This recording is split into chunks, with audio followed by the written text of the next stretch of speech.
Et voilà, on y est. On est en direct, alors je vais vous laisser arriver. Bonsoir. Bonjour, bonsoir. Je suis hyper heureuse, vraiment. Je crois j'aurais pu le dire 5 fois parce que j'ai 5 invités de renom, donc on va être d'autant plus nombreuses à parler d'engagement ce soir. C'était une très belle semaine, on a eu une très belle ouverture pour tous ceux qui nous ont suivis avec ce beau projet collaboratif pour l'association Tout à l'école. Je fais un petit clin d'œil à Tina Kiefer évidemment et au Cambodge, à toutes les petites filles, à vous toutes aussi qui avez été très nombreuses à nous remercier pour cette belle initiative et qui avez déjà commencé à vous mobiliser en achetant les produits solidaires sur notre site web mais aussi en boutique. Donc merci. Merci une fois de plus d'être au rendez-vous, de croire en tous ces beaux projets et d'être plus fidèle que jamais. NAFNAF a décidé, et vous le savez, de prendre la parole sur de plus en plus de sujets avec des femmes très inspirées, qui ont eu elles aussi envie d'apporter à leur quotidien du sens, de pouvoir entreprendre suite à un certain nombre d'idées, de pouvoir ouvrir le sujet, ouvrir la voie, libérer la parole. Et je pense que c'est vraiment ce qui nous fait du bien et c'est vraiment comme ça qu'on a envie aujourd'hui de parler de mode et aussi de mode solidaire. Et pas que. Voilà, il y a de très belles initiatives. En ce moment encore plus, on est tous très éprouvés par le contexte. D'abord ce contexte sanitaire qui a duré dans le temps et puis évidemment par ce contexte de guerre. Je ne pouvais pas démarrer ce live sans avoir une immense pensée, un hug, beaucoup de câlins, beaucoup de tendresse pour ce peuple d'Ukraine qui vit ces heures si tragiques. Voilà, donc le petit clin d'œil est là. Ces 2 petits cœurs, ces 2 couleurs et ce hashtag Stand for Ukraine. On pense vraiment très très fort à vous. Et on va pouvoir ouvrir ce talk magnifique avec Paloma qui va venir me retrouver et qui va nous parler de tous ces beaux projets, de qui elle est et de tout ce qu'elle fait elle aussi à son échelle, de cette belle cagnotte qu'elle a mis aussi en place pour pouvoir soutenir l'Ukraine. Paloma, bonjour. Bonjour. Et voilà. Alors comment Ma je invitée. me colle à toi. Tu peux te coller à moi. On est collés serrés. Voilà.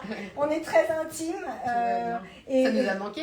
Ça nous a manqué exactement. De rien. On avait très envie d'être collés serrés.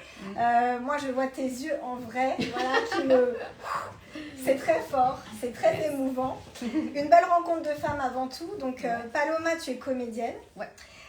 Tu as débuté ta carrière dans scène de ménage.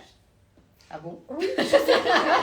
C'est les infos que j'ai débuté ma carrière, j'avais 3 mois. 3 mois. Ah, voilà. Alors bon, J'ai non, commencé bien toute avant scène de petite, ménage, ouais. très petite.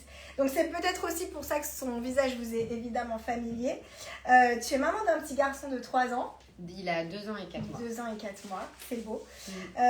Et donc, cette naissance, ça a été très révélateur pour toi? Ah ouais.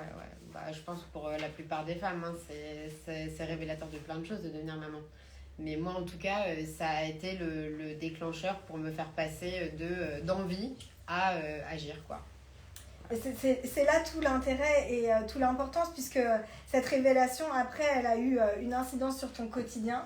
Tu avais envie de t'engager et ton message, il est très fort et il a aussi résonné finalement pour nous dans l'équipe comme quelque chose d'assez simple, alors qu'on a toujours l'impression que l'engagement, c'est compliqué, c'est chronophage et que de toutes petites actions ne peuvent pas contribuer à évidemment faire bouger énormément les choses.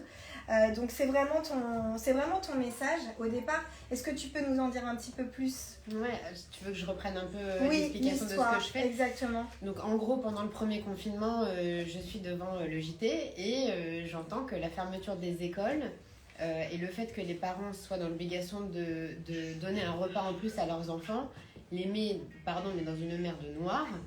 Et je me dis... On l'a tous vécu. Non mais je ne peux pas accepter ça. Moi je vois, j'ai vu tout ce que j'avais accumulé à la maison, tout l'argent que j'ai dépensé, Et je me dis, ces parents-là ne peuvent pas faire un plat de coquillettes à leur gosse parce que sinon, c'est la cata. C'est ça. Et donc, je me dis, bah voilà. Et en même temps, je commençais à être suivie sur les réseaux sociaux. Donc, je me dis, comment transformer l'essai, rendre ce truc hyper égocentrique, plus tourné vers les autres. Et donc, j'ai créé Mam Collecte Solidaire. Mam, c'est maman à maman. Et l'idée, c'était d'organiser des collectes pour des causes différentes, toujours donc à des temps forts différents de l'année, en faisant appel à une maman connue et engagée, connue pas pour faire de l'image, mais tout simplement parce que plus tu as quelqu'un de connu en face, plus tu as une grosse campagne médiatique et donc beaucoup de dons. Bien sûr. Alors, tout à l'heure, tu as dit collecte, cagnotte. Oui, cagnotte. Moi, je fais que des collectes en physique. D'accord. C'est-à-dire que je choisis une association pour laquelle on œuvre. D'accord. Et ensuite, on collecte le jour J des dons, que ce soit... denrées alimentaires. Ça dépend de la cause. D'accord. La première, c'était pour les migrants, donc, pour des familles migrantes. Donc, on a fait... des vêtements, des produits pour la maison, etc. Et puis derrière, j'ai fait pour Noël, pour les familles qui ne pouvaient pas faire Noël, donc ça a été des jouets. Et puis après, j'ai fait pour le Liban. Et puis là, en l'occurrence, pour l'Ukraine. Bien sûr. Et donc, du coup, là, l'Ukraine, c'est des médicaments, des vêtements chauds, ça peut être des lampes torches. Enfin, là, pour le coup, on est dans des piles, j'ai vu aussi. Il y a du paracétamol, de quoi faire du feu. Enfin, tu te rends compte, quoi, des trucs où toi, tu fais comme ça, tu ouvres un tiroir et t'en as 50. Donc, c'est... Écoute, je savais pas si j'allais faire quelque chose pour l'Ukraine et puis en fait je me suis dit c'est pas possible, je peux pas voilà, comme tu disais en fait, moi j'ai créé ce truc là parce que pour moi c'était important de consacrer de mon temps à ça, mais ce que je voulais surtout c'était être l'élément déclencheur pour faciliter en fait la vie à ceux qui voulaient donner, faire quelque chose, agir sans que ça soit colossal et que ça prenne un temps fou. Et en fait, en créant Mam, je me suis rendu compte que, en fait, c'était... aider, ça pouvait être en bas de chez toi. C'est ça. C'est ce que j'aime assez, c'est que finalement, tendre la main à son voisin, c'est déjà commencer, en fait, l'engagement. Et c'est déjà commencer à se dire qu'il y a quelqu'un peut-être dans l'appartement d'à côté ou dans la porte d'en face qui peut être en nécessité. Et du coup, ça, c'est important. C'est ça qui te remplit, en fait. On le sent beaucoup, là. Sûr. Plus tu commences à en parler et plus on sent que vraiment ça t'enthousiasme vraiment fort. J'avais besoin de ça, en fait, pour me sentir vivante. Et moi, j'ai plusieurs activités qui sont des activités, mine de rien, quasiment toutes tournées vers l'image. Bien sûr. Alors, j'adore mes métiers et je ne changerai pas de métier, mais je vais me rajouter des métiers pour me rajouter des heures dans mes journées et pour me remplir. En fait, je dis tout le temps ça, c'est quand tu fais du bien aux autres, la première personne qui en bénéficie, c'est pas les autres, c'est toi. Ça, c'est sûr. C'est obligatoire. On est tout à fait d'accord avec ça et je pense que vous l'êtes vous aussi. C'est important aujourd'hui d'être là, tu as répondu tout de suite à l'appel. On a senti que c'était vraiment quelque chose qui, toi, te touchait.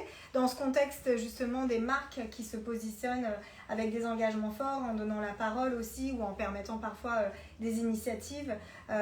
Toi, c'est quelque chose aussi que tu as envie d'encourager, peut-être que parmi vous, certains ont envie de faire des choses et du coup, il y a aussi une possibilité de rentrer en contact aujourd'hui avec les talents et de voir dans quelle commune mesure est-ce que, en termes de besoins, il y a des choses qui peuvent se faire. Et nous, on est aussi là pour créer des connexions et des opportunités. Moi, je suis toujours prête à aider ceux qui veulent aider. Pour le coup, on n'aide pas que ceux qui en ont besoin, on aide aussi ceux qui ont envie de faire. Et voilà, c'est l'idée, en fait, c'est moi, j'ai mis la petite pierre. Et puis après, l'idée, c'est de construire pour qu'on fasse un truc tous ensemble, quoi. D'accord. Donc concrètement, on peut et on mettra les liens des différents sites ou des différents mouvements ou peut-être qu'on te contacte en direct sur sa page Instagram. Moi, j'ai mon Instagram à moi et le Instagram de Mam Collecte Solidaire qui sont vraiment les deux moyens de communication les plus simples pour moi. Pour toi. J'ai pas de site et je trouve qu'aujourd'hui le plus efficace ça reste ça et tout est centralisé dessus, il y a toutes les informations. Je mets jour après jour quand il y a des choses qui bougent, où il faut s'engager. Quand il y a des points pour les maraudes ou pour peut-être des choses que tu fais en physique en fait. Oui, bien sûr, les collectes sont toujours physiques. Et là, du coup, j'en ai fait une, il y en a une jusqu'à vendredi prochain chez Petite Forêt, qui est à Paris dans le 8e. D'accord. Qui est un lieu d'atelier pour les enfants qui est vraiment super et c'est deux filles qui avaient envie de s'engager donc du coup sont rentrées en contact avec moi par Instagram ça. Et puis on s'est rencontrés, j'en ai mon fils joué et puis finalement on fait une collecte et puis j'en ferai une d'ici je pense 3 semaines. D'accord. Pour le coup je sais pas encore si ce sera pour l'Ukraine ou pas J'aimerais bien... Enfin, il y a beaucoup de sujets. Il y a beaucoup de sujets, mais t'as raison. Malheureusement. Bien et sûr. du coup, c'est bien aussi de varier, quoi. On va rester connectés, on va continuer de te suivre. Ce que j'aime, c'est aussi, et c'est peut-être aussi la transition et ce qui nous lie, c'est que tu parles de tes enfants, de ton enfant en fait, qui finalement est au cœur aussi de cet engagement. Ouais. Je pense qu'on a tous envie aussi, et on se dit que s'il y avait des cours d'engagement à l'école, ce serait pas mal. Donc on se dit qu'en tant que parent, on a aussi une responsabilité, et que tout ce mouvement doit être insufflé et doit être transmis, si je puis dire, dès le plus jeune âge. Naf Naf, c'est aussi ça, c'est aussi ces valeurs-là. Intergénérationnelles et avec ces valeurs de transmission, donc n'hésitez pas à parler de tous ces beaux projets à vos enfants, et ils sont d'ailleurs toujours très contents. Moi j'ai une ado qui est contente et qui me demande toujours de comment est-ce qu'elle peut faire aussi évoluer les choses, avancer les choses, donc n'hésitons pas à les associer à ces projets. Faites le tri avec vos enfants. Ah voilà, non, mais ça, c'est vrai aussi en fait important. Faire le tri en famille, oui, c'est déjà c'est un moment de partage pour la famille, c'est un moment rigolo, c'est un moment où les enfants te disent non tu donnes pas ça, je l'ai depuis 10 ans. Et en fait, tu leur apprends en cachette rechercher le jouet que tu as. Il y a plein de mamans qui me racontent ça, mais en fait ça leur apprend le partage, se défaire, et puis transmettre que ça va aller à un autre enfant qui ne pouvait pas avoir ça à la maison. C'est vrai. Et la connexion dans le jumelage, des photos aussi, des vêtements qui vibrent et qui vivent, parce que voilà, c'est la deuxième vie aussi. Sur d'autres, ça leur donne aussi du baume au cœur, et je pense que c'est ça aussi qu'on a besoin de partager avec eux.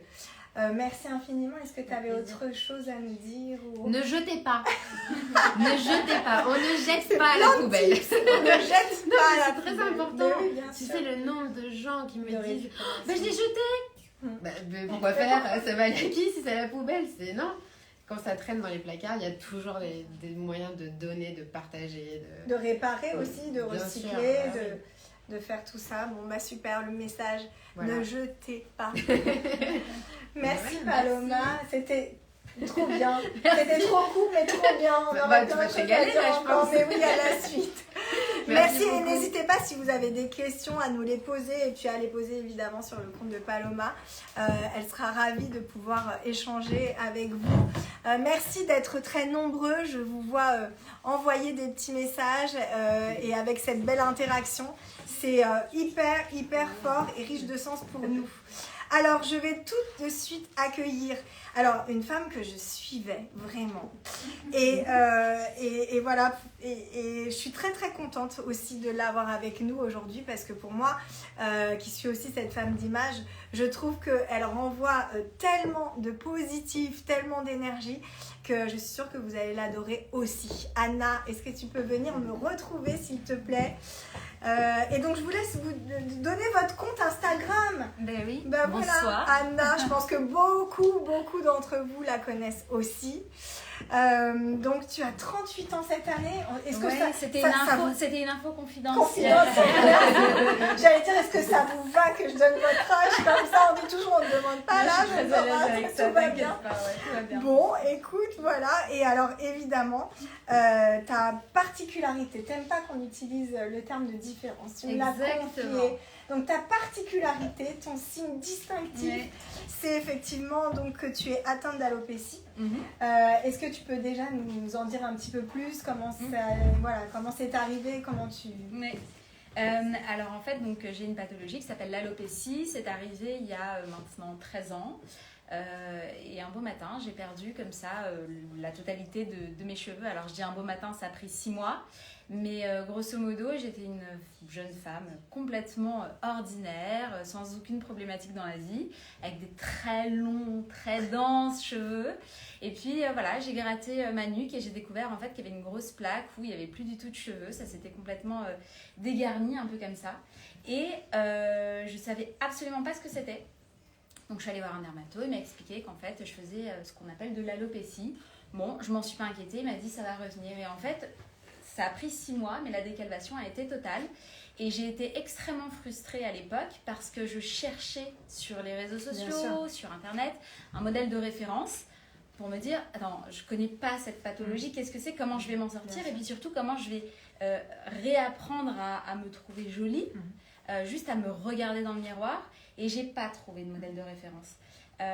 Et il y a eu un long chemin d'acceptation de soi, parce que quand on passe de très chevelu, les sourcils, les cils, etc., à plus rien, Ça a été très compliqué et il m'a fallu peut-être 6 ans avant de réaccepter cette nouvelle image. Et je me suis dit, j'ai fait ce parcours, ce serait vain qu'il ne reste que pour moi. Il faut impérativement qu'il soit partagé au plus grand nombre.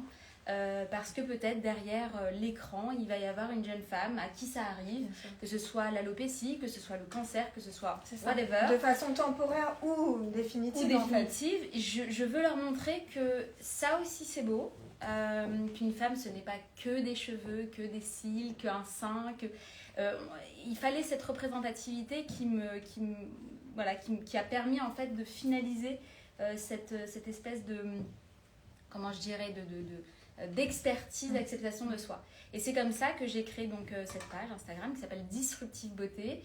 Et cette notion de disruption, c'est on n'a pas l'habitude de voir une femme prendre la parole sur la beauté, alors que concrètement, j'en aurais pas les standards dans une société qui les définit comme une jolie fille, c'est une fille avec des cheveux, etc., etc.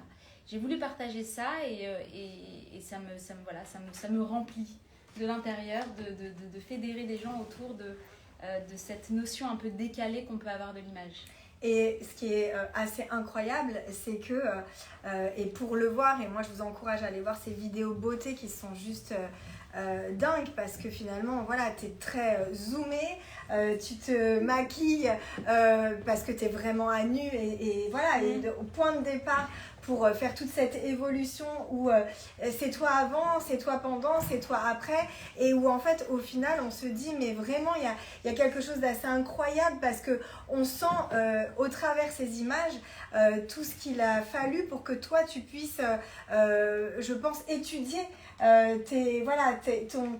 du coup ta 3D, ton visage, et comment est-ce que tu peux aujourd'hui finalement je dirais embellir en fait voilà ces traits et qui te donnent vraiment cette personnalité assez incroyable, et voilà, et on comprend dans ta dextérité, dans ta gestuelle, que tu veux aussi transmettre et donner tout ça pour montrer aux femmes à quel point c'est complètement possible quand tu le décides, et que voilà, aujourd'hui, et c'est très beau parce que tu vis une très belle histoire d'amour aussi qui te fait rayonner intérieurement, mais aussi parce que lui t'a accepté comme ça.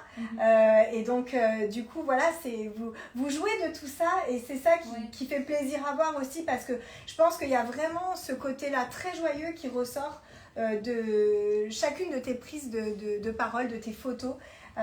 Avec ou sans Usbin, c'est ça, hein. J'ai même le petit surnom. C'est le petit surnom. C'est le petit surnom. Ouais, c'était important pour moi de partager cette histoire, parce que je quittais une histoire où on m'a fait comprendre que je ne retrouverais personne parce que je n'ai pas de cheveux. Et je pense que beaucoup de femmes, à un moment donné, qu'on leur ait dit ou qu'elles l'aient juste ressenti, ont besoin de voir que non, c'est pas vrai, qu'il existe des hommes fabuleux qui sont pas centré uniquement sur le physique, et c'est la raison pour laquelle je partage un morceau de mon histoire, parce que je suis plutôt pudique contrairement à ce qu'on peut croire, et j'ai envie de donner ce message d'espoir qui est de dire l'amour existe de façon évidente, mais surtout elle a plein de variantes, et mon mari n'a de cesse de me dire, et je lui dis, ça fait 6 ans qu'on est mariés, tu n'as plus besoin de me draguer, c'est bon, on est mariés, et il me dit, je t'aime sans rien, j'aime l'idée que j'ai de toi sans rien, sans maquillage. Donc les femmes, ne désespérez pas. Si vous manque quelque chose à l'inventaire physique, ce n'est pas du tout une raison pour se mettre dans la corbeille sociétale. Au contraire, il faut, je trouve, en faire quelque chose de beau. La beauté, c'est pas juste le physique, c'est vraiment tout l'aura qu'on peut dégager autour, quoi. Cette flamme intérieure qu'on sent, qui te donne vraiment, voilà, ce côté chaleureux, et qui montre aussi ô combien tu es altruiste, parce que finalement cet engagement il est dans ton quotidien, c'est-à-dire que tu en parles sans phare, c'est le cas aussi de le dire. Tu parles vraiment aussi de tout ce qui te motive à faire changer aussi peut-être la perception de certaines personnes, de certaines marques aussi qui t'ont fait confiance et pour lesquelles aujourd'hui tu es devenue aussi leur égérie. Voilà, dans certains projets futurs aussi, d'imaginer ô combien les médias, ô combien les marques aussi peuvent avoir un intérêt à ouvrir le champ des possibles et à montrer que derrière ces critères parfois trop standardisés de beauté. En ouvrant la porte, on parle à plein d'autres femmes et à plein d'autres communautés. Et ça, je trouve ça assez incroyable. Du coup, est-ce que dans ton actualité, dans tes projets futurs, dans tout ce que toi, tu as envie d'en faire de cet engagement, est-ce que tu peux nous dire peut-être un peu plus sur la façon dont tu aimerais que ça s'ouvre encore pour faire avancer tout ça? Je pense on est de toutes les façons dans une période où les gens ont envie de vrai et d'authenticité et ont été saturés par le côté très lisse de juste l'image. Je crois que la beauté, elle se trouve justement dans l'irrégularité, dans le côté texturisé, avec des saveurs, des odeurs, avec des gens qui ne sont pas standardisés. Et je pense que c'est la mission des marques, qu'elles soient beauté, qu'elles soient lifestyle, enfin peu importe le secteur, de s'engager, d'avoir un réel parti pris dans cette notion d'inclusion, parce que c'est ça qu'on a envie de voir finalement, quelque chose d'irrégulier mais de vrai. Et je pense que tout le monde peut s'engager, que ce soit l'univers télévisuel, que ce soit les médias écrits digitaux, que ce soit les marques de prêt-à-porter. Tout le monde peut montrer que la beauté, elle est plurielle, elle existe dans une société qui est multiple et elle a toutes sortes d'apparences. Et c'est très vrai, et je pense que ça aussi, ça permettra forcément à toute notre communauté, aux clientes qui regardent aussi évidemment les vêtements, la façon dont elles peuvent aujourd'hui appréhender leur morphologie, leurs propres complexes. On sait que parfois le parcours shopping n'est pas toujours une chose aisée, donc de montrer aussi qu'il y a des femmes qui sont avec justement ces épices et toutes leurs particularités, ça permet aussi d'ouvrir le champ des possibles et de vous libérer, mesdames, dans votre singularité et dans ce qu'on veut faire ressortir de vous au plus fort. Merci. On peut te souhaiter quoi? L'amour, toujours plus grand, plus fort, avec ta communauté, avec ton chéri, avec ta famille. Exactement. Dans les plats, dans la gastro aussi, parce que tu fais des recettes tip top. J'ai tout dit, mais allez-y, foncez, parce que c'est aussi la reine, une reine culinaire. Donc moi je trouve ça génial, ne change rien. Merci, je suis ravie d'avoir eu, merci Anna Fnaf de m'avoir permis de te rencontrer en vrai, c'est top. C'est merveilleux. Merci. À très vite Anna, merci. À bientôt. Merci. Bon, très beau, très beau, très beau. Voilà, c'est le mot. C'est le maître mot de cette journée. Ça applaudit. Devant, derrière, on a les abonnés. Évidemment, elles sont venues avec 3 abonnés chacune. Et donc, elles sont là et elles assistent à ce moment qui est très fort en émotion et en partage. C'est une maman de 4 enfants. Rien que pour ça, je la vénère. C'est Tata Karine, la fille de Tata Karine. Beaucoup la connaissent aussi. Et c'est le petit cœur sur pattes. Et elle fait tellement. C'est très touchant. C'est un engagement du quotidien et pour les petits tout. Donc c'est encore plus, que j'ai envie de dire plus quand c'est pour les enfants. On a tellement besoin de gens comme toi que t'es vraiment la maman de toute une tribu, je pense. Je suis la maman de tous mes petits patients et de tous mes enfants. C'est ça, de tous tes enfants. Donc maman multiple, donc tu es... on donne l'âge, on donne l'âge. 47 ans, voilà. Non, donc c'est beau. 46, ah, 46, pardon. Alors là, en plus t'as pris une bougie. Mais même pas, j'en ai 45, je vais avoir 46. 45 et 46, alors autant pour moi, c'est très beau. Surtout après 4 enfants quand même, c'est magique. Créatrice de l'assaut, donc la bande à Tata Karine, pour réaliser tous les rêves des enfants malades. Alors en fait, l'association vient en aide aux enfants malades, ceux porteurs de handicap et ceux de la protection de l'enfance. D'accord. Donc nous, on est une association qui vient en aide à tous les enfants, quel que soit leur type de handicap, quelle que soit leur maladie, et aussi beaucoup les enfants de la protection de l'enfance. Ceux qui sont placés, ceux qui sont encore dans leur famille, mais en tout cas ceux qui dépendent de la protection de l'enfance. C'est magnifique, rien que pour ça, c'est magnifique. On imagine ô combien dans ta vie, tu as ces plusieurs vies et tu pourrais raconter beaucoup. Je les aime profondément. Vraiment, je les mets à l'honneur tout le temps, je les aime profondément. J'ai vraiment essayé de faire en sorte que ces enfants soient... Waouh. Enfin, le handicap, c'est pas que des problèmes. Le handicap, c'est aussi des enfants extraordinaires. Et en fait, c'est ça aussi qu'il faut retenir. C'est pas que il faut pas voir le handicap. Des solutions. Il faut pas voir le handicap comme quelque chose qui rend les gens malheureux. il y a beaucoup de familles qui sont très heureuses avec des enfants handicapés. Et voilà, mais après elles ont besoin d'aide, elles ont besoin de tout le monde. Oui, de mobilisation aussi, d'organisation. Mais voilà, moi je tenais aussi à dire que les enfants malades, les enfants handicapés, c'est des rayons de soleil. C'est hyper important, on sent l'intensité, hein. C'est une décharge là, c'est très très très très fort, je vous le dis. Évidemment que j'imagine que derrière votre écran, vous êtes plus que plus prise par le sujet. On se dit, comment est-ce qu'à un moment donné, on décide, parce que ça fait vraiment partie de ton quotidien, c'est un projet de vie, tu me disais, voilà, c'était... Alors, moi je soigne les enfants depuis 25 ans presque. Et en fait, j'avais un petit garçon qui s'appelait Ruben, qui est toujours un petit cœur, mon petit Ruben, je suis sûre qu'il me regarde. Et on lui fait plein de gros bisous. Voilà. Alors en fait, Ruben a une maladie génétique et en fait ne savait pas marcher à peu près à 4 ans, quelque chose comme ça. Et il devait aller voir Soprano. Et je lui disais, pendant 1 an, je lui ai dit, Ruben, il faut que tu arrives à marcher parce qu'on doit aller voir Soprano en marchant, parce qu'il y a eu une rencontre de prévu. Et en fait, Soprano a annulé la rencontre au dernier moment. Et je me suis dit, c'est pas possible, ça fait 1 an que je lui dis qu'il doit marcher pour aller voir Soprano, c'est pas possible. Donc en gros, j'ai un peu fait le buzz sur Instagram pour obliger, entre guillemets, Soprano, qui est adorable, qui n'était limite même pas trop au courant de cette histoire. Et du coup, Ruben a marché vers Soprano. Et donc, voilà, j'étais trop contente. Et ensuite, le lendemain, je travaillais.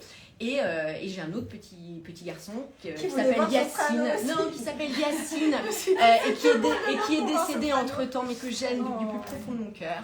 Il est tatoué sur mon tatouage là. Et en fait, il voulait voir Raymond et Huguette. D'accord. Il voulait voir Raymond et Huguette de scène de ménage. Et donc, du coup, le dimanche, j'ai dit, est-ce que quelqu'un connaît quelqu'un qui connaît Raymond et Huguette? Et là, mercredi, on était à Paris et Yacine était en train de regarder et en train de voir Raymond et Huguette. Et je me suis dit, c'est bien, mais moi, toute seule, je ne vais pas pouvoir avoir l'argent, le temps, tout, avec mes 4 enfants, le travail. Bien sûr. Et donc, du coup, j'ai dit, je fais l'association. Est-ce que tu t'es rendu compte, en fait, à ce moment-là, que vraiment, cette étincelle que tu avais eue dans le regard de ce premier petit garçon de Ruben, en fait, tu souhaitais finalement la démultiplier et faire en sorte et puis alors, j'étais aussi dans la problématique que les parents d'enfants handicapés sont en vraie galère financière. D'accord. Il y a énormément de choses de besoins à payer et en fait, rien n'est pris en charge. Les gens là sont dans le déni s'ils pensent qu'on prend en charge des fauteuils roulants, des lèvres malades, des lits médicalisés. La société française ne prend rien en charge.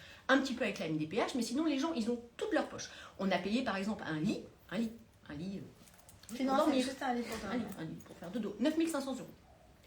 Voilà, 9 500 €. Donc, quelle maman qui ne travaille pas parce que son enfant est handicapé et qu'elle ne peut pas aller travailler, et que donc la banque lui refuse un prêt, peut payer 9 500 €? Personne.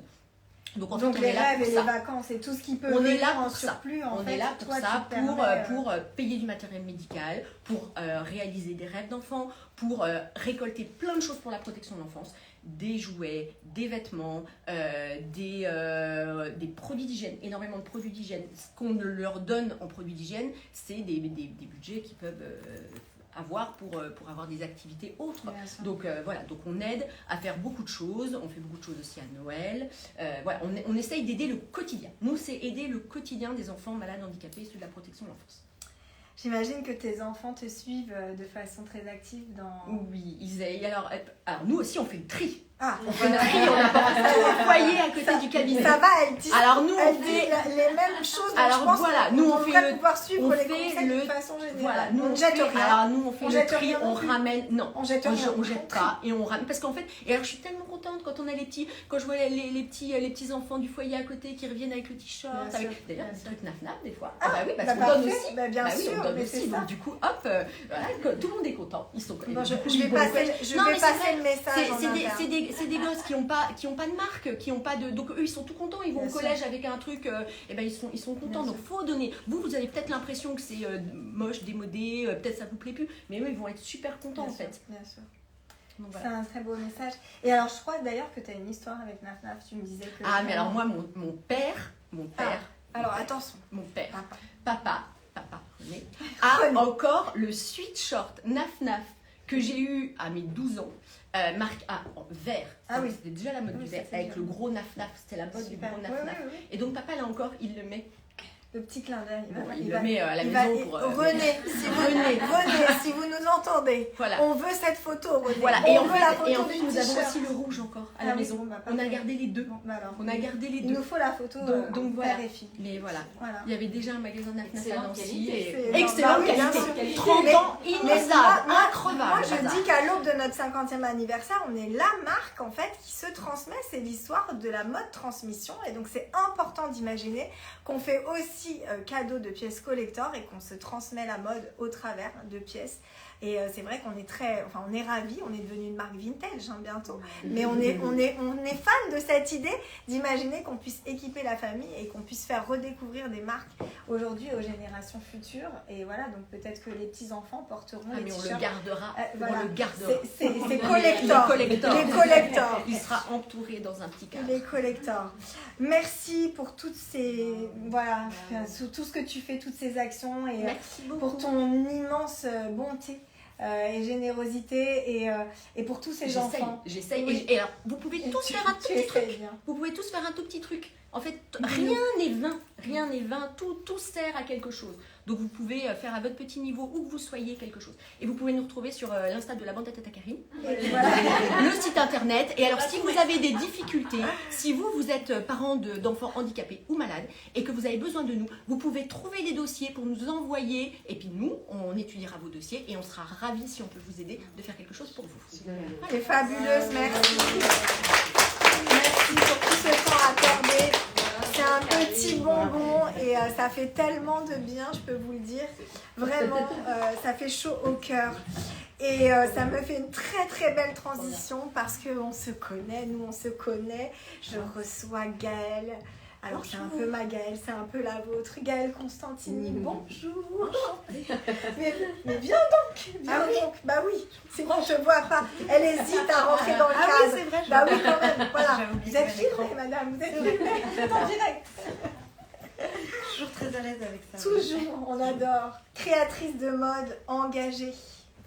Sa mission de marque, porter le passé jusqu'au présent pour embellir le futur. Alors on a été complètement fan de ce slogan, on s'est dit c'est tellement toi. Récupération de tout, de tête d'oreiller, de draps. Donc moi j'ai porté, évidemment je porte les combi shorts avec des histoires d'amour d'ailleurs dans les draps, mais pas que. Des rideaux, du Sénat aussi, j'ai su tout ça. Et donc une mode éco-conçue, upcyclée, intemporelle. Et évidemment, Made in France. Donc voilà, s'il vous plaît, Madame Gaëlle Constantini. Merci beaucoup, merci. C'est difficile de passer après autant de profils extraordinaires. Je me sens un peu... bon, voilà, bravo en tout cas. Toujours beaucoup de modestie, mais tu fais beaucoup. Raconte-nous comment tu as eu envie de créer cette marque et qu'est-ce qui t'a... qu'est-ce qui t'a un jour, en fulgurance, donné envie de faire tout ça? Mais moi, je suis passionnée de vêtements, au-delà de la mode, depuis toujours. Puisque mon père travaillait à la commercialisation de la marque Nina Ricci à l'époque. Donc ma mère avait un très beau dressing, avec des très très belles matières, des très très belles pièces que j'ai d'ailleurs bien découpées à l'époque. On adore. J'imagine que mes enfants fassent ça à mes pièces, je suis pas sûre. Je lui ai jamais demandé son avis. On en a reparlé bien plus tard. Ça, j'ai avoué. Mais c'est vrai que moi, en tant que passionnée de vêtements, mais aussi de nature, j'ai eu envie de créer une marque qui soit responsable de A à Z. Vraiment de faire aucun compromis, même si je savais que le chemin allait être sans doute 1000 fois plus long, 1000 fois plus compliqué. Mais en tout cas, j'ai voulu évidemment créer un produit qui génère le moins de déchets possible à la conception, donc au patronage, mais aussi au design. Bien sûr. Puisque on a toujours une forme d'élasticité à la taille ou au niveau de la poitrine pour qu'on puisse adapter sur 2 tailles, pour que le vêtement puisse évoluer dans le temps aussi en fonction du corps de la femme, si on prend ou si on perd du poids. Et j'ai surtout voulu travailler avec des ateliers d'insertion professionnels pour pouvoir réaliser la production des vêtements. Et puis, utiliser des matières. Toute la récupération. Toute la récupération qui a commencé par des vêtements vintage que j'ai pu transformer et qui aujourd'hui va jusqu'au tenture du château de Versailles. Fou. Donc, Des c'est un manteaux, grand chemin, quoi. des blouses. Des manteaux en couverture, des vestes embouties de mémé, des draps d'hôtel pour faire des robes. Voilà, C'est des bijoux, moi je vous le dis, parce que c'est vrai que c'est voilà, dans la confection aussi à chaque fois. Et je pense que le dénominateur commun, et ça va vous plaire, parce que je sais que vous êtes très sensible à ça, il y a du cœur partout, mais il y a beaucoup d'amour et beaucoup de passion, voilà, dans tout ce projet. Ça fait combien de temps maintenant, du coup, que tu as créé cette marque, Yael ? Alors, j'ai déposé la marque en 2009. Donc, ça fait 13 ans maintenant que j'œuvre à construire ce projet, le faire grandir autant qu'il peut, le commercialiser à l'international aussi, parce que c'est important d'avoir un écho, de se dire que on peut aussi inspirer les créateurs de mode. Je travaille avec beaucoup d'écoles et je vois qu'aujourd'hui on a énormément de demandes de stages au sein de l'atelier, parce que les jeunes ont vraiment envie de savoir comment on peut mieux faire les choses maintenant, en tout cas que les médias ont un peu pris la parole et nous ont déversé ce flot d'informations qui peut faire peur à plusieurs personnes. C'est très vrai ce que tu dis, parce que nous, on s'engage sur un projet de la jeune création. Tu le sais, on en avait parlé autour de notre fameuse robe d'exception. Et c'est vrai qu'à chaque fois, c'est vraiment un sujet sur lequel c'est revenu, l'éco-responsabilité et tout ce travail et souci autour aussi des matières et de la façon de pouvoir mieux fabriquer de façon plus consciente. Et plus engagée aussi, donc c'est très vrai. Et je pense qu'on a aussi beaucoup à faire dans ce travail avec aussi l'international, les pays. Et donc tu le dis, tu vas partir vers de nouvelles aventures. Alors on te garde en France quand même, hein, rassure-nous, parce que je sais que tu as plein de projets d'actualité avec des corners un peu partout. Madame Gaëlle Constantini va voyager, donc on espère qu'elle va nous revenir en force quand même. Je ne sais pas. Ah, tu ne sais pas. Il y a un petit doute. Je ne sais pas. Donc bientôt, j'aime des beaux la projets. France. Bah, oui. L'idée, c'était de créer un projet qui soit vraiment local, une économie locale. Et puis, je suis trop attachée avec les gens avec qui je travaille à Calais, avec qui je travaille depuis plus de 10 ans, qui faisaient de la coupe de chiffon industriel et à force de courage, aujourd'hui, a réussi à créer sa propre marque. D'accord. Et qu'elle réalise avec nos chutes de tissu. D'accord. Et elle a ouvert sa propre boutique à Calais pour vendre ce stock-là. On a encore beaucoup de choses à faire. Et ouais, le but, c'est vraiment peut-être d'aller plus vers chez moi aussi, dans le sud de la France, aller travailler avec des ateliers là-bas, voir comment on peut tisser ce lien et faire grandir la mode sociale. Bien sûr. Et la production sociale française. Et donc nous, on avait commencé des engagements qu'on va continuer et poursuivre, puisque tu étais évidemment sur notre blind tissue lors de la soirée de la nuit d'essence avec 9-9, c'était génial. Et c'est vrai qu'on se dit aujourd'hui, voilà, avec tous ces tissus, tous ces coupons, tout ce qui nous reste aussi, comment est-ce qu'on peut penser peut-être une collection dans les semaines à venir. Donc voilà, on ne vous en dit pas plus évidemment, tout ça va se faire en off, mais c'est dans les tuyaux. Donc voilà, bientôt.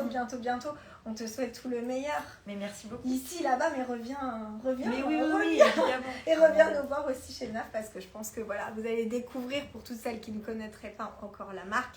Et puis, évidemment, voilà, on sera là aussi pour suivre toute ton actualité de façon très assidue. Merci à toi, Gaëlle. Vraiment, merci. Bon, voilà, presque déjà le live touche à sa fin et on va recevoir donc notre dernière invitée et non des moindres, vous allez voir, c'est Caroline. Incroyable. Caroline Ida. Très important. Alors, avec le... Alors, comment vous dire après toutes ces merveilleuses jeunes femmes, moi j'adore. Je suis fan de vous toutes, que j'ai découvertes. Enfin, je connaissais Anna un petit peu, mais je vous ai découvertes et je vous trouve absolument, je les trouve dingues.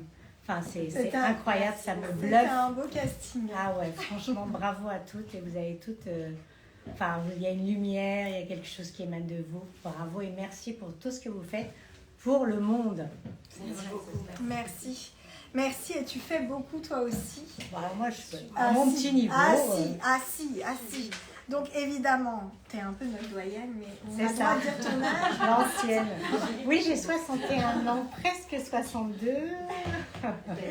Donc canon, hein, les yeux bleus aussi. Il y a eu beaucoup de bleus. Hein. Dis donc, j'ai été gâtée en iris. Donc toi, tu as décidé à un moment donné de sortir un peu de... Comment tu dis? Tu dis que finalement, tu voulais... Non, alors, disons que ça, c'est pas arrivé par hasard et en même temps, c'est arrivé par hasard. J'ai un long parcours, presque 62 ans, vous imaginez que j'ai eu plusieurs vies aussi.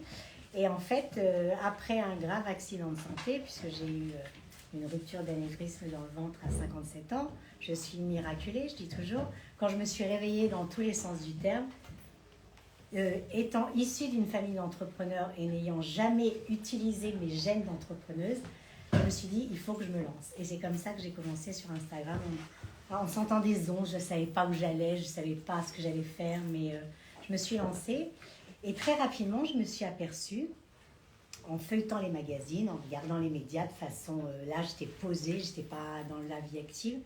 Je me suis aperçue qu'en fait, les femmes de plus de 50 ans n'étaient nulle part. Pas représentées. Absolument pas. C'est une invisibilisation totale de la femme de plus de 50 ans faite par la société. On appelle ça l'agisme aussi. Hein. C'est une discrimination supplémentaire en fait de la société par rapport aux gens qui vieillissent, alors que justement, de vieillir, c'est une chance. C'est le plus et beau. c'est une chance. C'est le plus beau. Il ne faut pas oublier ça et les gens ont tendance parfois à l'oublier. Donc j'ai boycotté, mon premier geste féministe, je dirais, c'était de boycotter tous les magazines féminins et me dire, donc, tant que je ne me verrai plus, tant que je ne nous verrai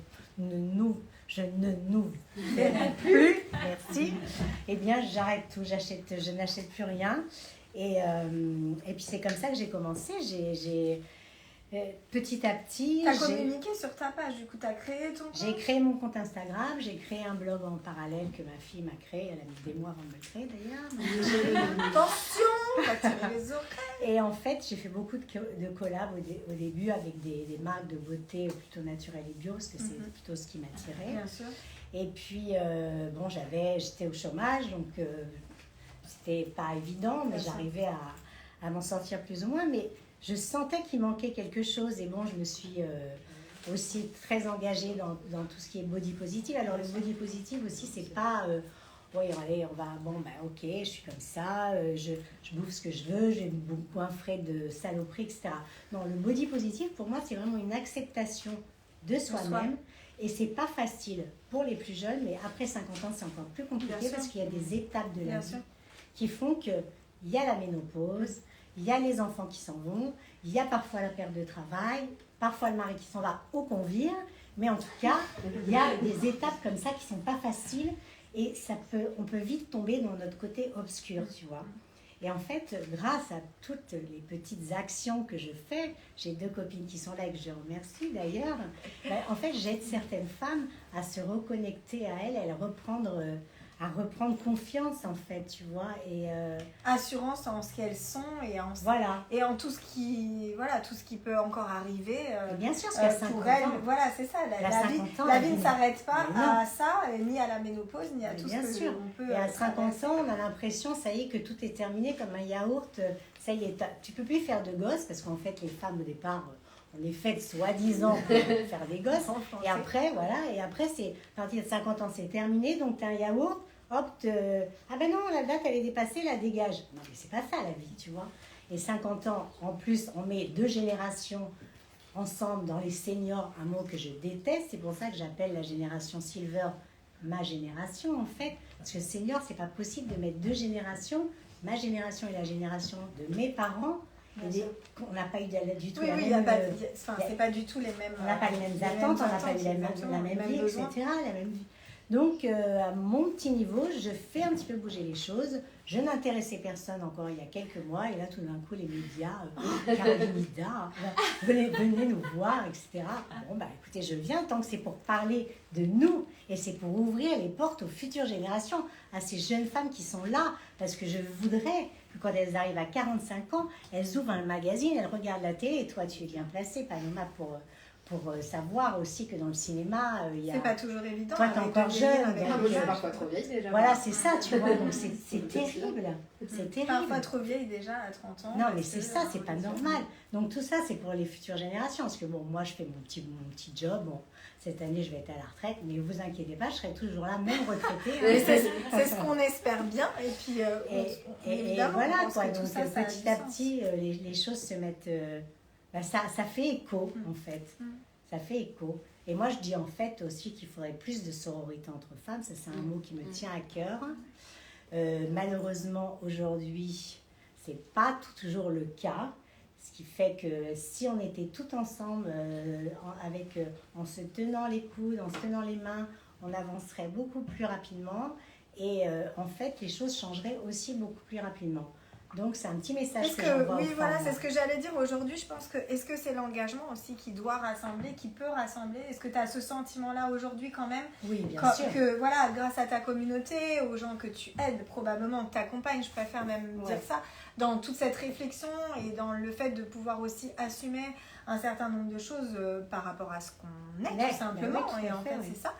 Sans faux semblant, est-ce que tu as le sentiment quand même que tout ça aide et que l'idée de cette soirée, de talk, finalement, on peut le faire aussi avec des amis d'une façon très simple et se dire qu'on a toujours quelque chose à dire, une expérience à livrer qui va pouvoir permettre justement pour d'autres peut-être de s'appuyer sur ces mots, de s'appuyer sur cette expérience et sur ce vécu pour pouvoir se dire, bah voilà, on n'est pas seul, on brise l'isolement, on brise les tabous. On brise les tabous. Parce qu'il y a des dictats de la société, enfin, qui sont, comme disait tout à l'heure Anna, il y a des dictats avec, il faut que tu sois comme ci, comme ça, etc., pour rentrer dans les cases. Non, mais moi, les cases, c'est niet, c'est fuck les dictats, excusez-moi, mais je ne veux pas ça. Non, mais c'est vrai. C'est vrai qu'à un moment donné, on se dit qu'on a ce sentiment aussi de passer parfois sur une phase où tout est catégorisé. Voilà. Et c'est compliqué parce que du coup, on va avoir cette idée de se dire on voit tout partout pareil, tout le temps la même chose, et ça aussi, c'est rasoir. Donc l'idée, c'est aussi ce message-là, il était important parce que évidemment, le live va toucher à sa fin et que je voulais vous remercier d'avoir eu ces mots avec autant de sens. C'est l'idée de se dire, en fait, voilà, l'ADN, il est là, il est dans ce côté très unique. Vous êtes vous-même et personne d'autre. Et l'idée, c'est justement de garder ça pour vous et de défendre, en fait, vos causes, vos combats, d'aller au-devant de tout ça pour pouvoir aussi... vous donner probablement une utilité. On n'a pas toujours le sentiment que ça va aider. Et puis, en fait, d'un tout petit rien, ça fait énormément de bien. Et vous nous en avez fait, vous m'en avez fait aussi beaucoup. Donc je pense qu'on renouvellera ce type de moment. J'ai eu ma combinaison NAF-NAF quand j'avais 20 ans aussi. Moi, je l'ai regardée comme Tata. J'adore. Comme les petits essuies. Et je connaissais d'ailleurs les frères avec qui je sortais en boîte à l'époque. On adore, mais c'est grâce, évidemment, c'est une histoire de famille et c'est grâce à des frères aussi aujourd'hui que NAF-NAF est toujours là. Donc j'ai une pensée émue aussi aux frères qui ont repris, à Selchouk et ses filles qui sont aussi derrière les commandes de cette belle marque. Donc on continue et des combis, on va en voir sur tout le monde. Voilà, sur les femmes de 20 ans, comme sur les femmes. Alors on en avait une à la rentrée, mais je ne vous en dis pas plus parce que suite à notre sublime spot que vous pouvez découvrir depuis le 8 mars, vous comprendrez qu'effectivement, il y a dans l'intemporalité des pièces qu'on a adoré porter dans les années 80, qu'on adore toujours porter en 2022.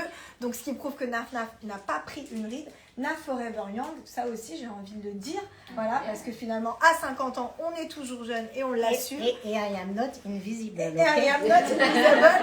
Ok, voilà. Et si vous avez envie d'aller faire un petit tour dans nos boutiques, n'hésitez pas parce que c'est le moment de la cérémonie. J'ai un clin d'œil à Karina qui était dans notre shooting en Corse, je sais que vous connaissez. Et donc évidemment on a voulu mettre dans ces tableaux et dans ces scènes de vie, voilà, tous les profils de tout âge confondus, de toute morphologie, de toute ethnie. C'est le plus important. Soyez vous-même, soyez libre d'être la femme que vous avez envie d'être. Assumez-vous avec toutes ces belles paroles et surtout engagez-vous. Voilà, merci beaucoup. Merci. Belle soirée. On a quelques minutes encore. Et puis bien sûr, on a quelques minutes. Ah bon, On a 10 minutes. Donc on a tout va 10 bien. minutes. Voilà, vous pouvez dire au revoir. Mais c'est vous pouvez- génial. Oui, Oh, c'est bah, super. on peut même encore se dire quelques mots. Est-ce qu'il y a quelques questions? Voilà. Non, en plus, on a même du temps pour des questions. Ah, Mais mais waouh, formidable. formidable. Alors merci d'avoir été si nombreux à nous suivre. Et je vois alors des petits smileys, je vois des bisous, je vois peut-être des questions. Est-ce qu'il y a des questions? Non, pas forcément. Bon, Beaucoup bah d'écoute voilà. attentive. Bah, je pense que voilà, l'écoute attentive, bah, c'est sûr que ça nous a aussi vraiment percuté. Moi, j'étais avec vous toutes et franchement, c'est une grosse charge d'émotion et ça fait vraiment, ça fait chaud au cœur. On devrait en avoir tous les C'est douce, vraiment. Non, mais c'est un plaisir, vraiment, je te jure. Bah, j'ai essayé de faire de mon mieux parce que franchement, c'est vrai que je me sens toute petite. Donc, T'es dans merci. Non, mais t'es Je suis dans l'équipe. T'es parfaite. Bon, voilà. Parfait. Voilà, on Je peut- salue toute la communauté. Merci encore à tous de votre écoute active. Merci à tous d'être là et de nous envoyer aussi toutes vos bonnes ondes à distance. Voilà, on compte sur votre fidélité et on vous aime surtout. Changez rien. Bisous. Ciao. Merci. Merci au public aussi.